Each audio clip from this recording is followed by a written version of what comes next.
Quando vocês eram escravos do pecado, estavam livres da justiça. Que fruto colheram então das coisas das quais agora vocês se envergonham? O fim delas é a morte. Mas agora que vocês foram libertados do pecado e se tornaram escravos de Deus, o fruto que colhem leva à santidade, e o seu fim é a vida eterna. Pois o salário do pecado é a morte, mas o dom gratuito de Deus é a vida eterna em Cristo Jesus, nosso Senhor. Neste período chamado Quaresma, celebrado por igrejas tradicionais, metodista, presbiteriana, anglicana, luterana, católica também, e nós observamos esse período para fazer uma faxina em nossas vidas, para repensar sobre a nossa vida e sobre a nossa jornada cristã. E como eu falei semana passada, ao assistir uma conferência de pastores online, não foi pessoa, do reverendo John Piper, o assunto do pecado foi levantado e muito bem explanado. E eu senti uma convicção de que nós tínhamos que abraçar este assunto para compreender o que é isto. Pois ao longo dos meses recentes, no meu pequeno canal da YouTube, eu tenho recebido muitas perguntas. Bispo, é pecado fazer isso? É pecado fazer aquilo? É pecado fazer tatuagem? É pecado... Enfim. E eu vejo que há uma certa confusão no que diz respeito a este assunto. E para que nós tenhamos uma fé vigorosa e viva, operante de fato, nós temos que entender com o que estamos lidando, porque é um assunto que diz respeito a todos nós, é urgente. Eu confesso que ao estudar mais, ao me aprofundar mais, eu tenho sentido um fardo enorme pelos irmãos, um fardo enorme, para que nós saibamos, primeiro, que nós temos vitória sobre isso. Nós não somos mais vítimas, os que estão em Cristo são mais do que vencedores, e nós temos a vitória assegurada, mas é uma luta, e nós temos que entender o que Ele é, o que é ouvir com Ele, o que Cristo fez a seu respeito, e qual é a sua natureza.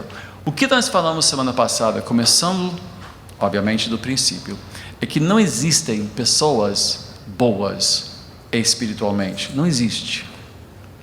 O jovem rico chamou Jesus de bom mestre. Ele disse: por que me chamas de bom? Não há um que seja bom, só Deus é bom. A bondade existe em Deus porque Ele é bondade por definição. Tudo fora de Deus, tudo além de Deus, tudo aquém de Deus, deixa de ser bom. Não preenche os requisitos necessários para que o que faz ou o que é seja bom. Portanto, não existem boas obras que Deus leve em consideração fora aquelas praticadas pela fé. Nenhuma obra nos justifica, nenhuma obra justifica a nossa existência, e nenhuma obra assegura a nossa posição perante Deus, e tampouco o nosso destino eterno.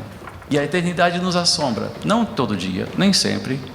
Nós temos muitas coisas para preencher a nossa vida, a nossa mente, ao ponto de nem pensarmos nessas coisas. Mas basta assistir um sepultamento e as pessoas caem num certo vazio, a reflexão do dia, né? Vendo a pessoa começa a pensar em vida após a morte. O que será de mim? Será que existe mais? E mesmo as pessoas mais céticas, mais frias, mais seculares, e nós vivemos numa época bem secular, uma época que desconsidera qualquer coisa do Espírito, qualquer coisa de Deus, acha até um absurdo crer em Deus. Muitas pessoas acham, enquanto outras correm atrás de várias superstições e vários outros deuses. Mas, no entanto, essa questão, essa pergunta, vez por outra, é feita: que será o que vem depois?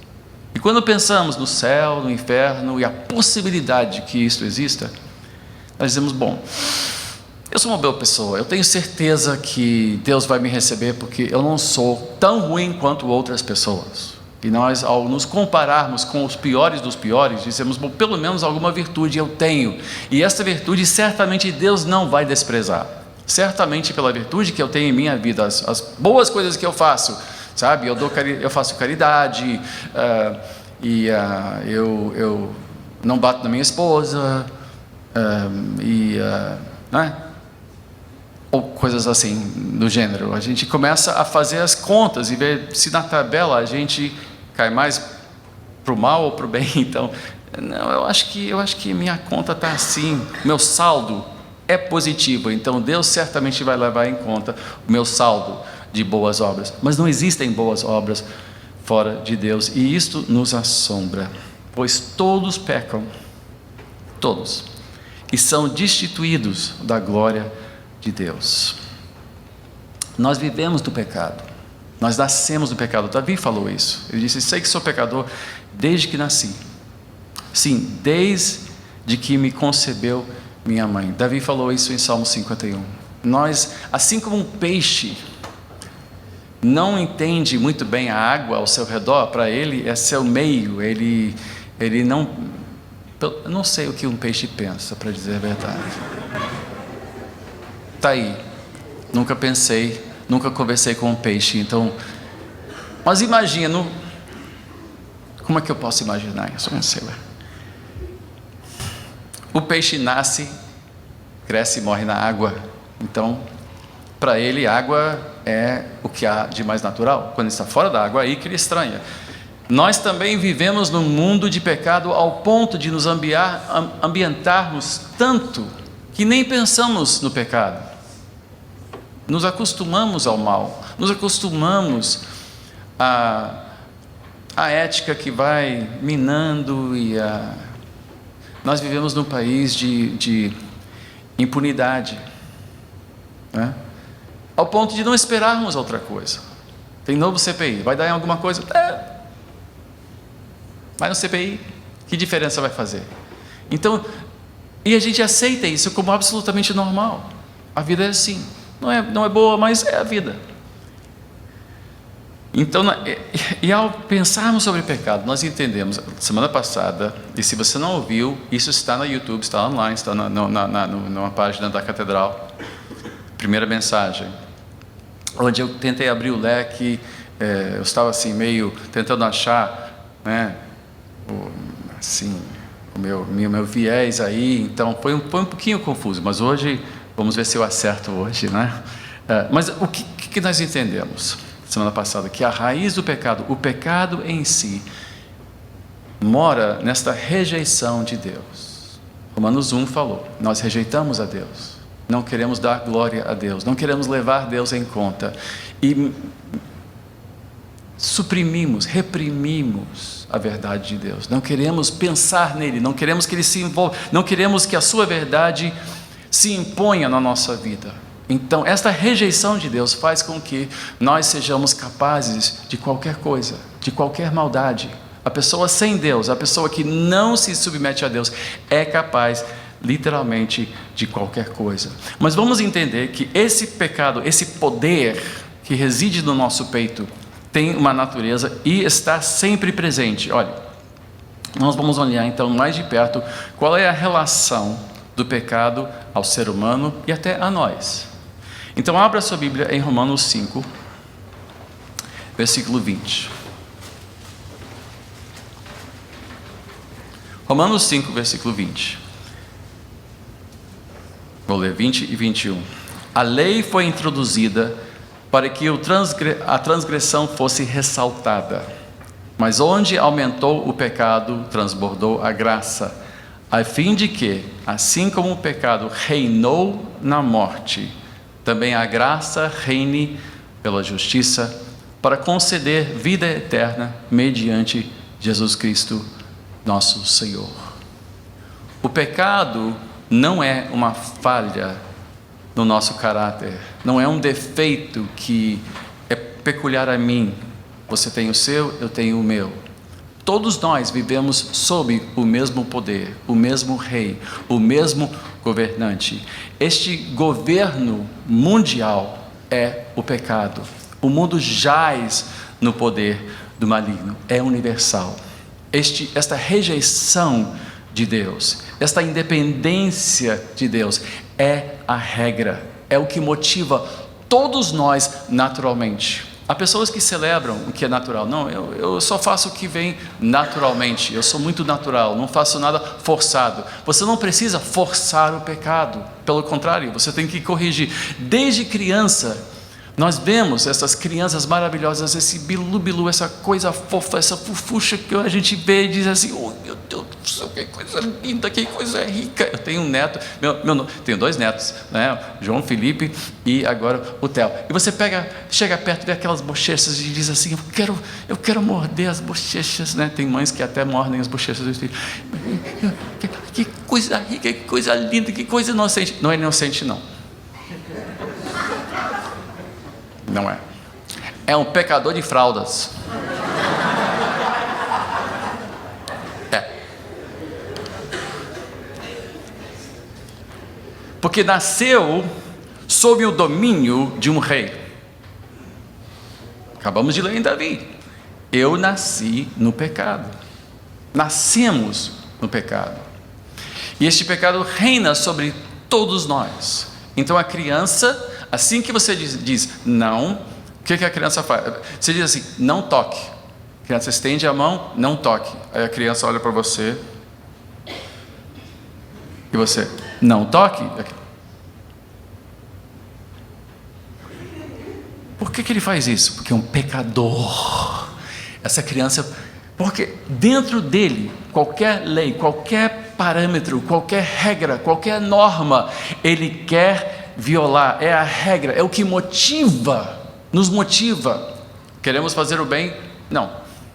Fazemos o bem porque os nossos pais criam limites e dizem: agora diga por favor.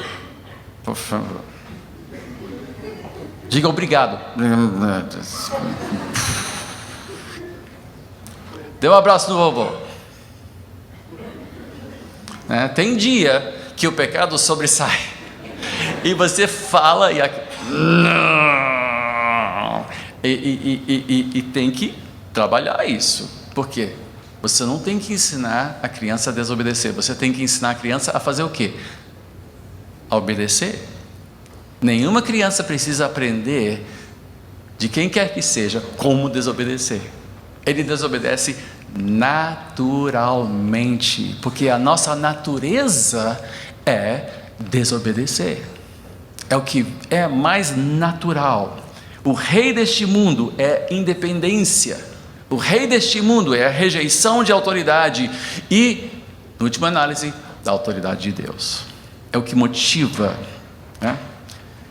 o homem a fugir de Deus, a se entregar a prazeres egoístas. Mas há mais. Romanos 6, versículo 6. Pois sabemos que o nosso velho homem foi crucificado com ele, para que o corpo do pecado seja destruído e não sejamos mais escravos do pecado. O pecado não só reina, como o pecado nos obriga a agir.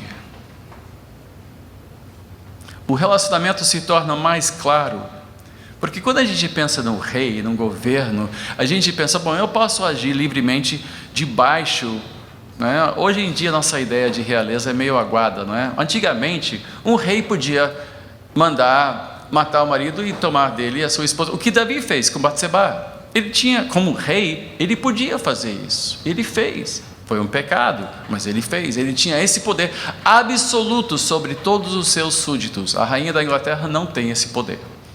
Ela está aí para cerimônias, eu não sei exatamente o que a rainha da Inglaterra faz, mas não é muita coisa. Faz muita coisa, mas ela não pode mudar a legislação, não pode declarar guerra. Isso é o parlamento que faz, é o primeiro-ministro que faz.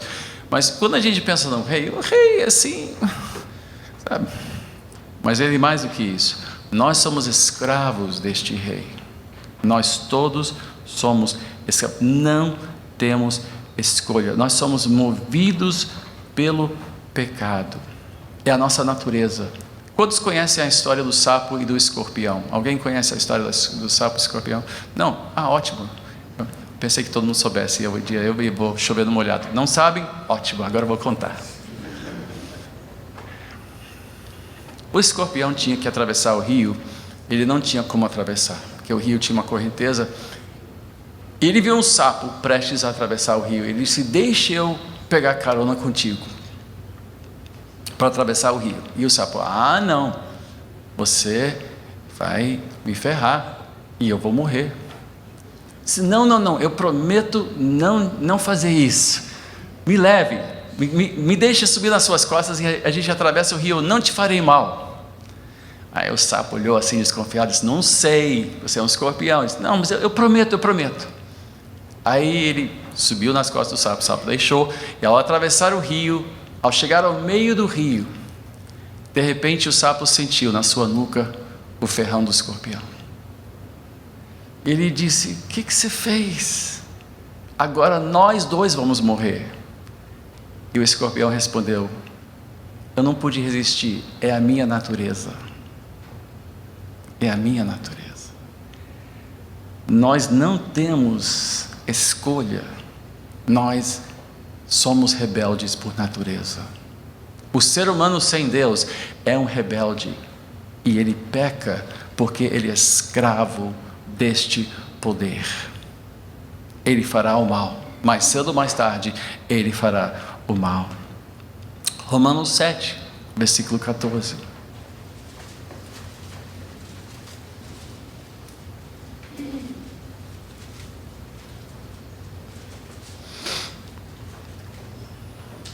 Diz: sabemos que a lei é espiritual, eu contudo não o sou, pois fui vendido como escravo ao pecado. Não é que todos nós nos entregamos ao pecado, é que nós fomos vendidos, simplesmente nascemos pecadores. Assim como todo brasileiro nasce endividado. Você sabe disso, não é? Porque a dívida externa e interna nacional, quem paga somos nós. Ah, não, é o governo que paga. Mas quem financia o governo? Somos nós, e cada vez mais, não é? Então, se o governo está endividado, quer dizer que todo cidadão brasileiro nasce endividado. Eu me naturalizei brasileiro, renunciei minha cidadania americana, porque ser endividado 2 vezes também é bobagem, né? Mas em 89, o então presidente Sarney assinou minha naturalização. Eu sou cidadão por direito e endividado por direito, assinado pelo presidente José Sarney na época. Eu sou, mas a grande maioria aqui não teve escolha, nasceu endividado. Eu troquei uma dívida por outra, não sei qual é a pior. Para dizer a verdade, hoje em dia, é justo isso? Não, é injusto, uma tragédia. A história da humanidade é trágica. Nossa história é trágica. Mas isso não é justo. Não é justo, tem razão. Nós fomos injustiçados por Adão. Adão pecou e através dele entrou um poder no mundo, um poder alienígena invasor, entrou no mundo um poder que se apoderou de toda a sua descendência. Todos nós somos herdeiros desta dívida e desta tendência e deste poder. Esse poder nos escraviza. O ser humano, a humanidade, do início até hoje, nasce escravo. Nascemos escravos do pecado. Parte o coração. Quem conhece o Evangelho quer que todos saibam que há libertação, que há uma esperança para quem conhece Jesus Cristo. Não tratamos esta questão de fé como algo apenas que realça a nossa vida. Literalmente, Cristo nos liberta deste Senhor que nos escraviza e que destrói a nossa vida. Pois em Romanos 7, versículo 8 diz: mas o pecado, aproveitando a oportunidade dada pelo mandamento, produziu em mim todo tipo de desejo cobiçoso. Veja, eu não nasci um assassino. Ninguém nasce um assassino. Ninguém nasce um mentiroso. Ninguém nasce adúltero. Ninguém nasce ladrão. Mas todos nós nascemos pecadores. Todos nós nascemos pecadores. Aquela criança no berço, até o fim da sua vida, será um pecador se não se render a Cristo. Eu vou falar semana que vem na outra semana, sobre o que Cristo fez em relação ao pecado. Mas esse poder faz com que eu reaja invariavelmente. Eu tenho a tendência, assim que você vê, não pise na grama. Como é gostoso pisar na grama proibida. Portas, proibida a entrada. Não dá vontade de só virar a maçaneta e dar uma olhadinha para ver o que é proibido? Não é? Há toda uma indústria em torno de nos oferecer coisas que são proibidas. Algo saboroso, algo que, o nosso entretenimento é cheio de prazeres que não são lícitas. Assistimos quase que, digamos, de carona. Nós somos violentos, adúlteros, mentirosos, vingativos ao assistir. E é por isso que, gente, é por isso que eu não entendo. Vocês vão me desculpar, eu não entendo o vale tudo. É o MMA. O que nos dá prazer nisso? De ver um ser humano bater no outro até ficar desacordado, ou machucado, ou ferido, ou de braço quebrado. O que nos dá tanto prazer nisso? De ver dois seres humanos. Não, mas é esporte. Gente, surf é esporte. Tênis é esporte. Agora, bater no outro, uma pessoa batendo em outra pessoa, é violência. Isso não é esporte, isso é violência. Não estão nem disputando uma bola. Futebol é um esporte. A ideia é colocar a bola na rede. Há violência, sim, mas há regras contra essa violência. E se o juiz for um bom juiz, ele vai pegar as faltas e vai dar cartão amarelo ou cartão vermelho. Mas nesses esportes de sangue não existe cartão vermelho. Vale tudo. E pessoas tiram prazer disso. Gosto de ver, o boxe. E eu já tive prazer em assistir. Eu assisti o George Foreman lutar contra... Quem foi? George Foreman. Teve um outro. E eu, sabe... alguém aqui já assistiu uma luta de Mike Tyson? Alguém já viu? Você viu o Mike Tyson? Viu? Vocês não viram o Mike Tyson lutar? Quem já viu o Mike Tyson? Vai? Tá bom, então. Mas não ao vivo. Tem gente aqui que não tem idade para ter visto o Mike Tyson. Mas gente, ele entrava em apenas um round, ele já nocauteava. E todo mundo, que barato, que legal, você viu? Ele meteu a esquerda e eu, sabe, assistindo. Você sabe quando você assiste essas coisas, você também, seus músculos... Não é verdade? Diga a verdade.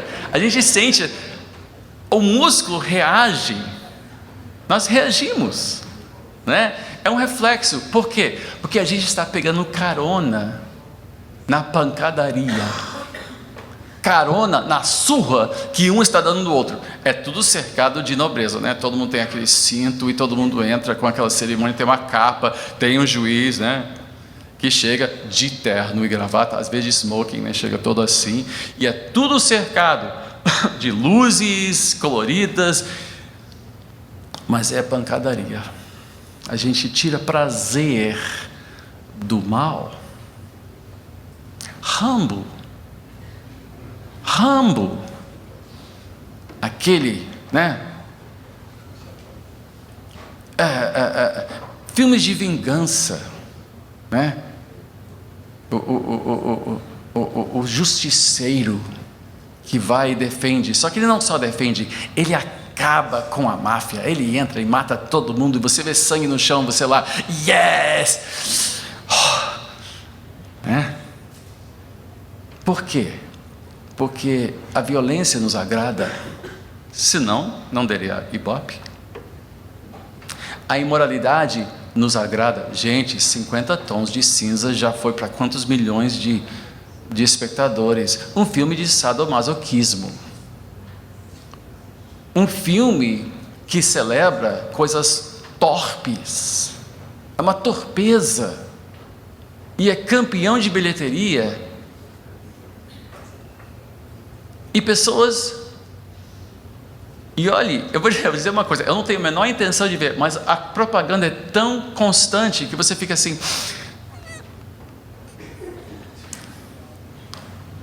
Você fica assim, puxa, todo mundo está vendo, mas eu sei que aquilo não alimenta minha alma, pelo contrário, corrói o que há dentro de mim. Aquele mal entretém. Por quê? Porque nós somos escravos, o ser humano é escravo deste mal. Meu primeiro emprego, quando eu tinha 16 anos de idade, estava vivendo nos Estados Unidos, fazendo faculdade, e meu primeiro emprego foi trabalho numa sorveteria. E de vez em quando eles queriam aumentar um pouquinho a renda da sorveteria, então eles faziam concursos entre os empregados para vender sundaes com 3 sabores. Era chamado o superaquecedor. 3 sabores com caldo de chocolate, com chantilly, com cereja. E eu me lembro, como era dentro de um shopping, vinham grupos de donas de casa, né? E quando chegavam perto, eu dizia, olha, estamos em promoção deste superaquecedor. E assim que eu ouvia essas palavras, eu sabia que eu tinha feito uma venda, porque ela dizia assim, eu não devo. Eu não devo. Assim que dizia, eu não devo, eu sabia, está no papo. Está no papo. Porque a lei, o pecado toma qualquer proibição, qualquer lei, e se expressa pela violação desta lei. E esta violação nos leva a morrer. É atraente porque é proibido. E mais, Romanos 7, versículo 11. E aqui é que entra, é porque a gente riu até agora, mas olha só. Pois o pecado, aproveitando a oportunidade dada pelo mandamento, enganou-me. E por meio do mandamento, me matou. Saiba, todos que me ouvem, que há um poder neste mundo que tem um propósito, e é o nosso fim, a nossa morte, a morte de tudo que é sagrado, a morte de tudo que é bom e belo. Esse poder está no peito de cada um de nós. De cada criança que nasce, já começa a exercer o seu poder, violando qualquer obstáculo, qualquer norma, qualquer regra, qualquer limite. A criancinha que estende a mão na direção do fogão aceso, ele diz, não pode, vai queimar, e a criança estende a mão até ser queimada. E a nossa história é esta, de vivermos sendo queimados por violar aquilo que sabíamos não ser certo, por violar as normas. Esse poder mata tudo que é direito, tudo que é bom, tudo que é decente, devora a inocência, corrompe a pureza, denigre qualquer pessoa que quer viver de maneira correta. A história de colegas que dizem assim, não, tenha coragem, vamos lá, você não pode, e ridiculariza qualquer pessoa que tenta viver uma maneira pura, simples, limpa, correta, é visto como uma pessoa assim quadrada, uma pessoa que não tem prazer na vida, porque o prazer na vida se alcança fazendo o que não deve fazer. E este poder quer matar o nosso casamento. Há um poder neste mundo e no seu coração que quer acabar com o seu casamento. Há um poder que quer acabar com o bem-estar dos seus filhos. Há um poder que quer acabar com a sua saúde. Por que torresmo é tão gostoso? Eu não sei. Por que o que há de mais gostoso é aquilo que me faz mal? Alface não faz mal, mas também alface. Eu não passo assim no restaurante dizendo, olha, só tem alface. Gente, eu vi um tomate outro dia, eu quase não me segurei. Agora, um brownie, fala em pizza calabresa. Calabresa, né? Aquela linguiça que você não sabe o que tem, mas com certeza coisa boa não é. Aquela pizza, pingando de óleo, de manteiga de óleo e de tudo que é bom e suculento. Ai meu Deus, alguém está com fome? Por quê? Porque a gente já pensa nessas coisas, bolo de chocolate, mousse de chocolate. Olha, quanto tempo que eu não como mousse de chocolate, também estou de regime. Mas em todo caso, parece que aquilo que nos faz mal, que engorda, que acaba com a nossa saúde cardiovascular, não? É o que é mais gostoso. Por que é mais gostoso? Porque há um poder dentro de nós que quer acabar com a nossa vida. Está aqui. Nascemos assim. Nascemos com isto. É um poder que me quer mal. Me quer intoxicado. Me quer doente. E mais, quer que eu morra para sempre. Quer acabar com qualquer esperança de vida.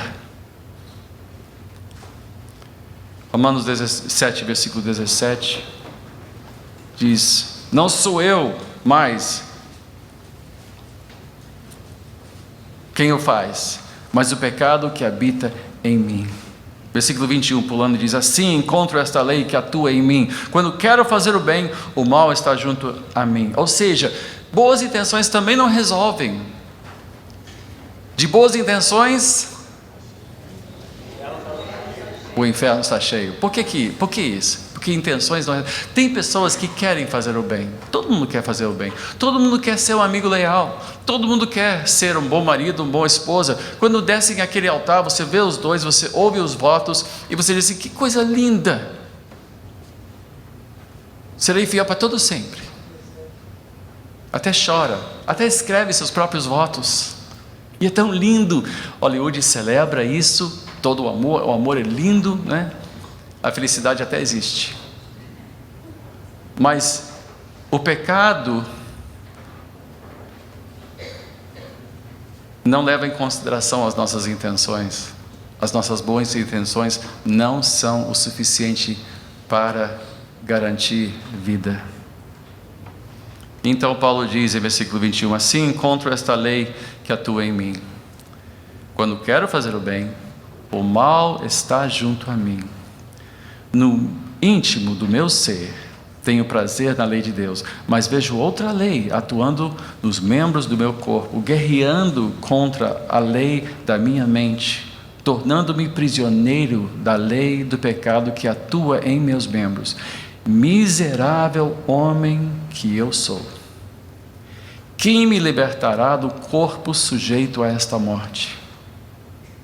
Graças a Deus, por Jesus Cristo nosso Senhor. De modo que com a mente eu próprio sou escravo da lei de Deus, mas com a carne da lei do pecado. Paulo fez referência ao corpo da morte, que de fato naquela época era um tipo de execução romano, era uma forma de executar uma pessoa muito cruel. Os romanos tratavam muito mal os seus prisioneiros de guerra, etc. Mas uma das formas, claro que tinha a crucificação, já conhecemos bem, mas tinha uma execução que eles chamavam o corpo da morte, onde um corpo apodrecido era amarrado a um condenado. Ele, na prisão, era amarrado a um cadáver, e a podridão do cadáver passava para ele. Ele não tinha como se escapar, porque era amarrado. Então ele morria da podridão, dos vermes. Paulo disse, quem me livrará deste corpo da morte? Morte reina neste mundo. Crescemos com sonhos. Crescemos querendo ser alguém. Crescemos querendo um casamento feliz. Crescemos querendo, enfim, coisas boas. Mas invariavelmente o ser humano peca contra as suas melhores intenções. Por quê? Porque há um poder em nós, é a morte. É o corpo da morte que nos come por dentro, que nos leva. Claro que ele tem muitos gatilhos, existem os traumas, existem coisas como a pobreza, a miséria, que levam pessoas a uma vida de marginalidade. Nem todas, mas algumas se reportam a sua condição miserável como razão, mas a verdade é que esses gatilhos não são a razão é que há um poder mortal dentro de cada nós, e define quem nós somos até que nós sejamos libertos por Jesus Cristo, até que ouçamos a respeito de Cristo, e então nós somos libertos, e então podemos realmente fazer o bem. Romanos 3, versículo 10, pode abrir.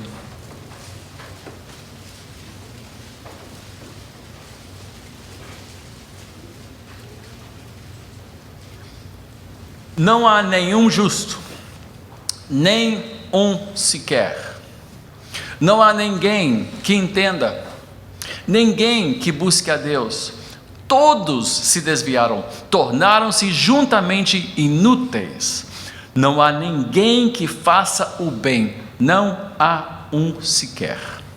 Suas gargantas são um túmulo aberto, com suas línguas enganam.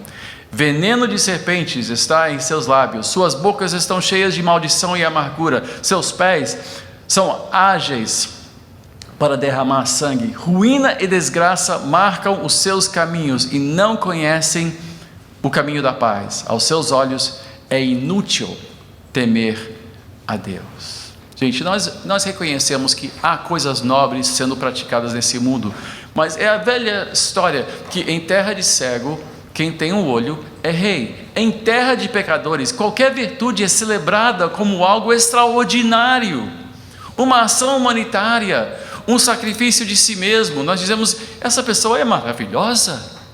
Gandhi, Madre Teresa, outros exemplos de pessoas, e damos até prêmios humanitários por agir não em interesse próprio, mas agir no interesse de outros. Por quê? Porque nós sabemos que ninguém presta. Achamos que somos boas pessoas, mas quando vemos alguém que realmente faz algo bom e virtuoso, celebramos esta pessoa, porque é terra de cego. Nós somos viventes numa terra de morte. Nós somos cidadãos de uma terra cheia de pecado, e tudo que fazemos é tingido pelo pecado. E Jesus disse a Nicodemos, no 3º capítulo de João, ele disse, porque o que nasce da carne é carne. Só o que nasce do Espírito é Espírito. Só o que nasce do Espírito tem valor eterno, tem virtude eterna, tem a qualidade de vida, porque quem tem o Filho tem a vida, quem não tem o Filho não tem a vida. Se nós não tivermos Deus em nossa vida, nós somos apenas cadáveres agindo, falando e tentando criar algo belo, mas sem capacidade, porque nós somos escravos da morte, somos escravos do pecado. E Paulo disse em capítulo 14, versículo 23, porque tudo que não provém da fé é pecado, até as boas obras dos homens são pecado. Mas espera aí, ser fiel à minha esposa não é uma coisa boa? Sim, mas não necessariamente, porque há pessoas que são fiéis porque não querem perder contato com seus filhos, porque assinaram um contrato prenupcial talvez, porque não querem pegar uma doença, porque não querem se dar ao trabalho de ter um caso extramarital. Ou seja, a única fidelidade que realmente é bom é aquele que nasce de um relacionamento com Deus. Bom no sentido espiritual. Mas dar aos pobres não é fazer o bem? Não necessariamente. Quando eu era um jovem pastor, eu fui chamado para uma reunião do Lions Club, me lembro, lá em Botafogo. E todos entraram, sentaram à mesa, e eu fui recebido com uma certa cerimônia. Eu sentei, estávamos lá, né, com o nosso almoço, todo especial. E aí falaram sobre um dos garçons tinha recebido bolsa para o seu filho, que esse Lions Club tinha concedido ao filho desse garçom, que chegou e disse: eu queria agradecer, né, a ajuda de ter educado meu filho e tal. E todo mundo lá: nós somos caridosos, nós somos os cidadãos de bem, olhe nós aqui. E eu sinceramente senti um nojo, porque usaram a miséria de um ser humano para se sentirem melhor a seu próprio respeito. Então, toda caridade é boa? Não. Tem valor eterno? Não. Pode ser por você se sentir tão culpado de ter o que outros não têm. A caridade que é praticada por muitas razões. Mas Jesus disse: tenham cuidado de não praticar obras de justiça diante dos outros, para serem vistos por eles. Se fizerem isto, vocês não terão nenhuma recompensa do Pai Celestial. Agora, em 1 Coríntios 13, temos uma chave aqui. 1 Coríntios 13, versículo 1 a 3.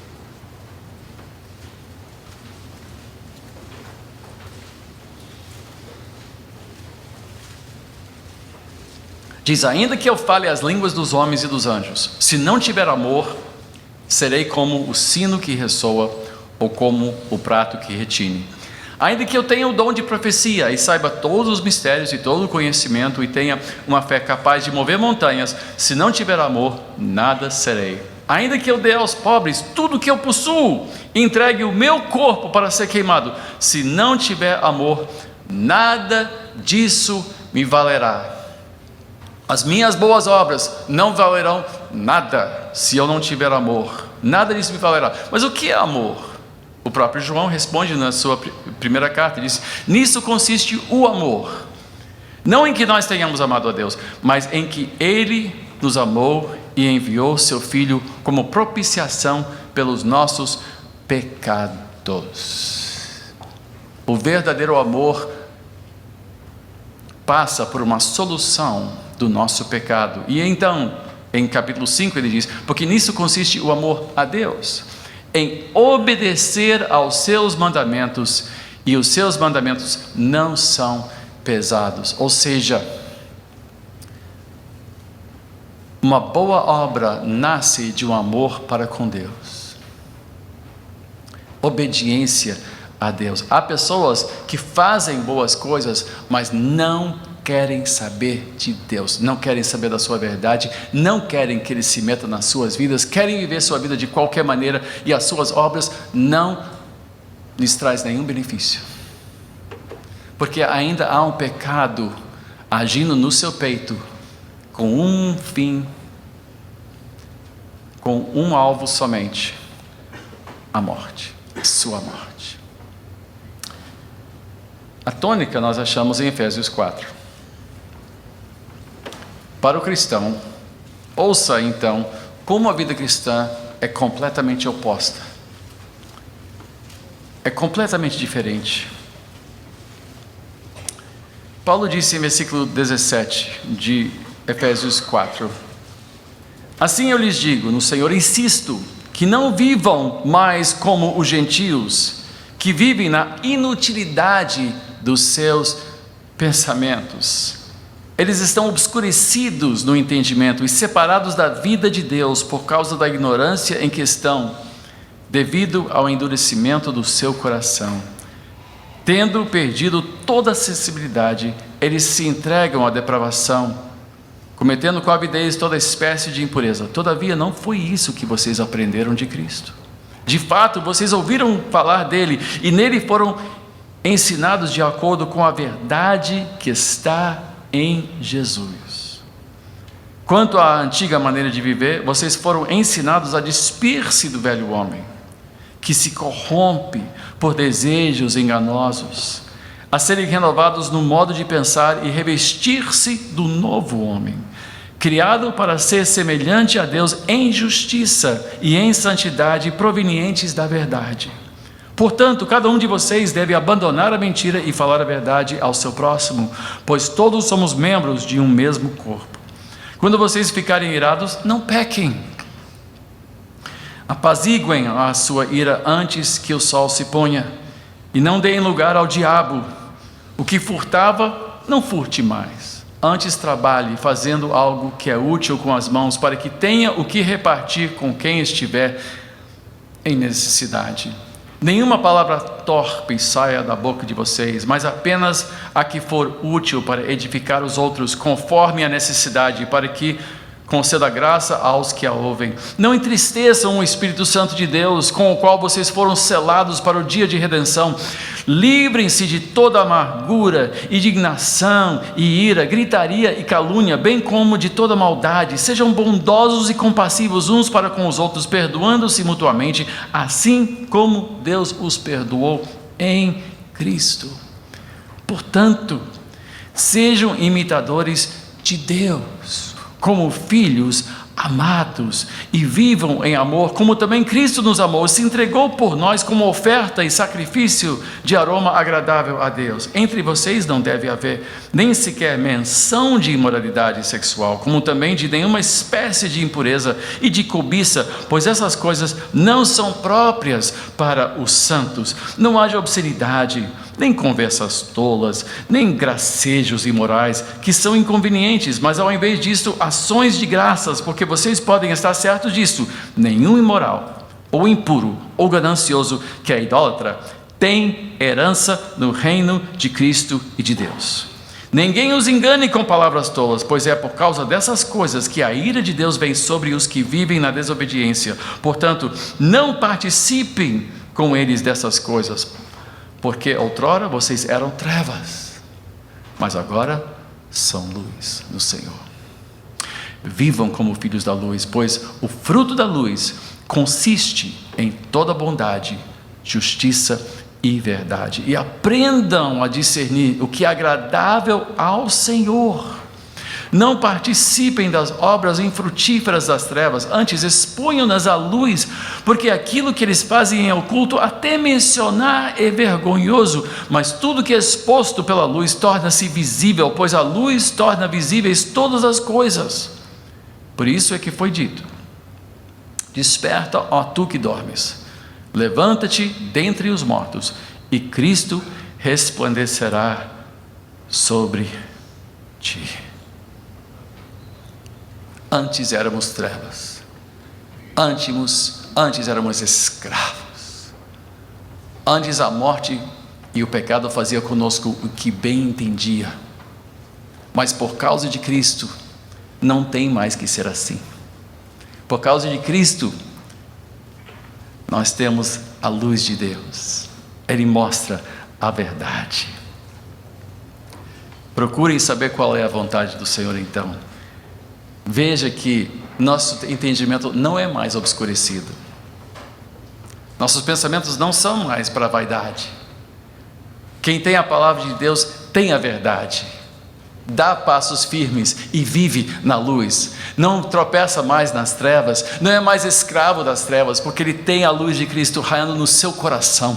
Aquele que é motivado por Deus achará a vida eterna, mas aquele que rejeita a Deus, só a morte eterna.